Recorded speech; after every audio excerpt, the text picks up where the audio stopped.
آپ لوگوں نے جو بات کی ہوپ دلایا گناہ کے حوالے سے، میں ایک اور سائڈ پہ ہوپ دلانا چاہتا ہوں ان لوگوں کو who are very troubled, worried, can't get married. بہت سے لوگ کہتے ہیں جی ہماری شادیاں نہیں ہو رہی، financial crisis, issues with fertility, health issues وغیرہ وغیرہ.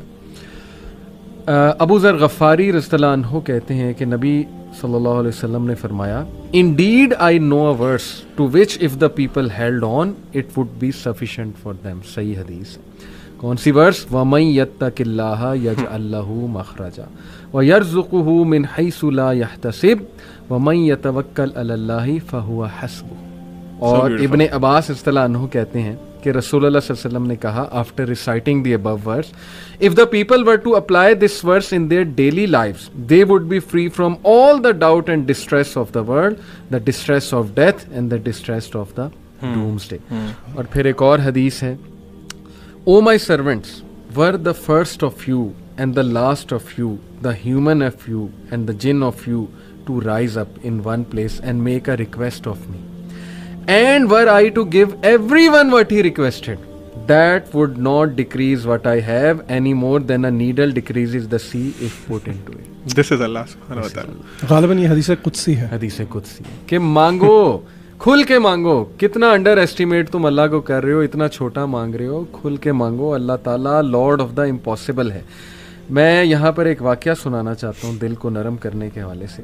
اسی آیت سے ریلیٹڈ مجھے یاد آیا. ڈاکٹر ایشان کا واقعہ ہے اور مفتی مینک نے غالباً سنایا تھا، یا بہرحال واقعہ اوتھینٹک ہے، یوٹیوب پر بڑا مشہور یہ واقعہ.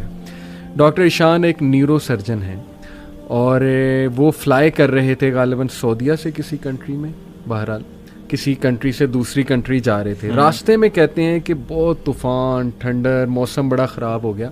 جہاز ایک جگہ رک گیا، ایک ایئرپورٹ پہ بیچ میں.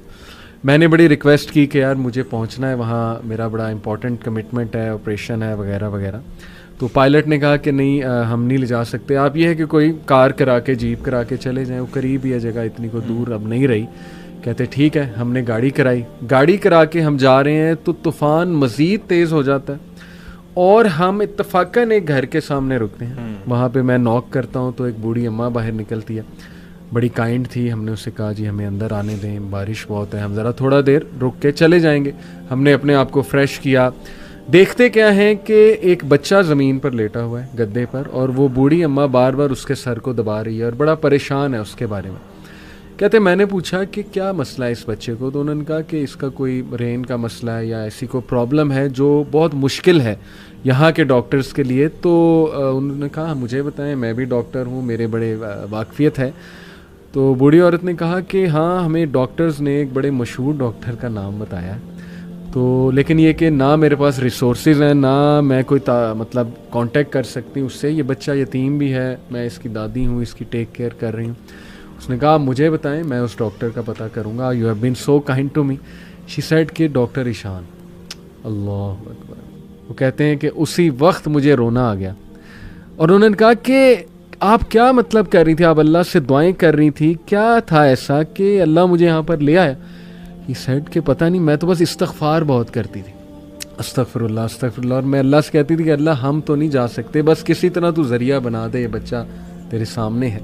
تو حدیث ہے نا کہ جو استغفار بہت کرتا ہے اللہ اس کے لیے ایسے ایسے راستے بناتا ہے کہ وہ بندہ سوچ بھی نہیں سکتا. تو اللہ کی فوج کو انڈر ایسٹیمیٹ نہ کریں. اللہ کی فوج میں پھر کیا کیا چیزیں ہیں یہ آپ سوچ بھی نہیں سکتے. اللہ نے کس طرح انہیں وہاں لانا ہے، کیسے لانا ہے، کیسے آپ کی مدد کرنی ہے. وہی وَمَن يَتَّقِ اللَّهَ يَجْعَل لَّهُ مَخْرَجًا.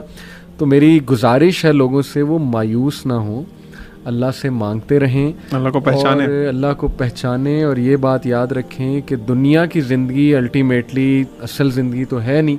یہاں جو مل جائے اس پہ الحمدللہ گریٹفل، جو نہ ملے وہ اللہ سے ہی مدد مانگیں کہ اللہ مجھے تقویت دے، اے اللہ مجھے پرسپیکٹیو دے، اے اللہ مجھے وزڈم دے، سکت دے. اور امید جاری رکھیں، نا امید کبھی نہ ہو. یقین کریں ایسی ایسی سٹوریز ہیں میرے پاس، ابھی ٹائم اجازت نہیں دیتا. جب میں نے تھوڑی سی ریسرچ کی، جو کپلز مایوس تھے اولاد کے حوالے سے، کس طرح اللہ نے انہیں اولاد دی ہے، وہ ایسی سٹوریز ہیں کہ آپ کے رونگٹے کھڑے ہو جائیں گے کہ امپاسبل سچویشن تھی، کس طرح انتظام اللہ نے کیا، کیسے وہ معاملہ پیش آیا. بس وہ اللہ کے کرنے ہیں.